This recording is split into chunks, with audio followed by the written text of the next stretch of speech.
Okay,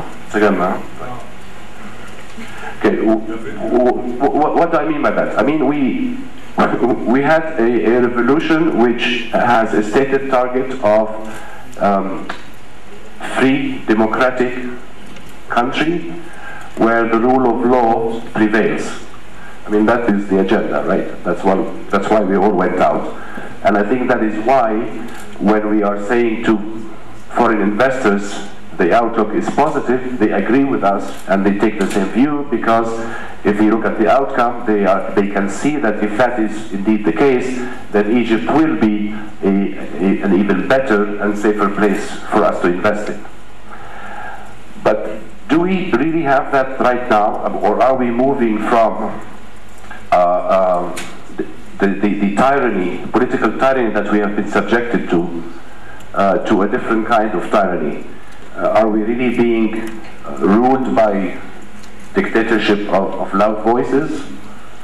Or is the voice of reason going to prevail at some point? Are we moving into the democracy of chaos? I don't know. I mean, these are all questions. Of course, I fully understand that after such a massive event, tsunami, Muhammad said, there are very significant convulsions. We cannot be expected overnight to become politically mature and be able to exercise informed democracy. Of course we can't. But I'll tell you what worries me. A number of things. One, if we are saying that we want to be ruled by justice, the rule of law, and what have you, then I really have to take very serious exception to the practice of this slogan right now. Hani has already mentioned what is happening. I'm going to go a step further. I'm saying the media is being prosecution, judge, jury, and executioner before any proceedings actually start. I think in Europe this is mistrial, right? Or the state. But the point of that is investors read this, they hear about it, and it worries them. We were asked 2-3 weeks ago by government officials to sort of help with an investor roadshow.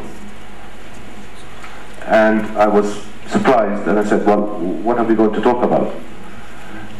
To attract foreign investors, first of all, you need law and order in the street. Number two, you need to protect and preserve your current investors who are already here.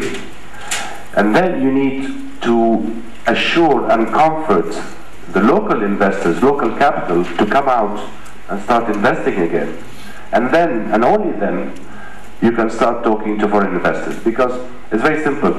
How can you possibly try and promote foreign investors to come here if the indigenous investors are either afraid or in hiding or whatever? So I think what I want to put out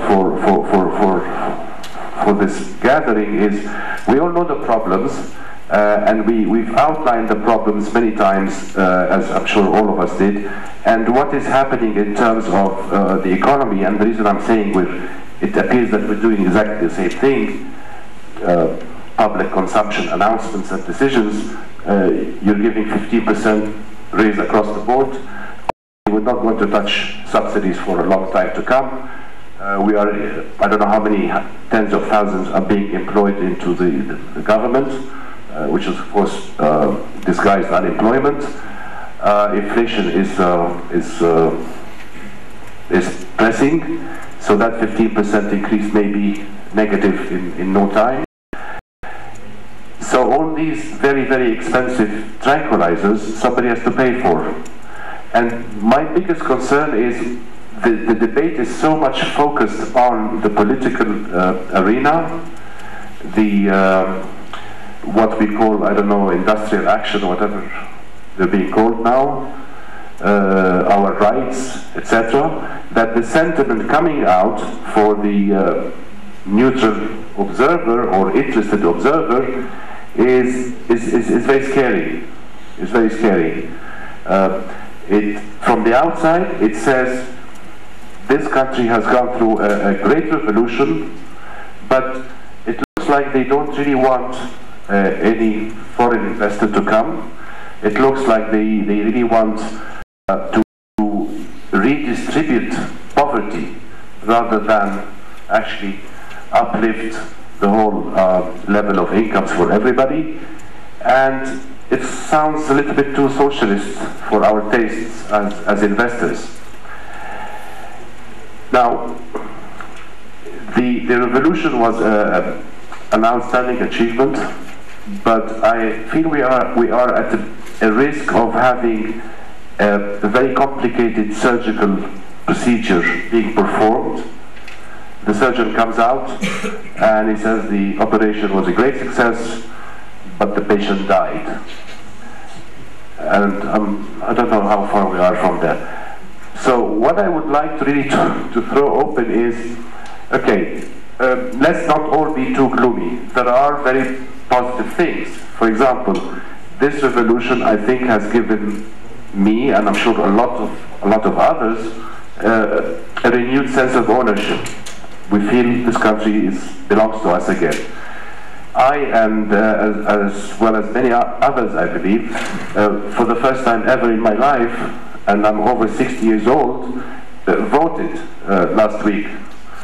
And now I feel the need and the urge, and in fact the responsibility to participate, because at the end of the day, I can make a difference. So the question really is, as a group of people invited by Ashraf,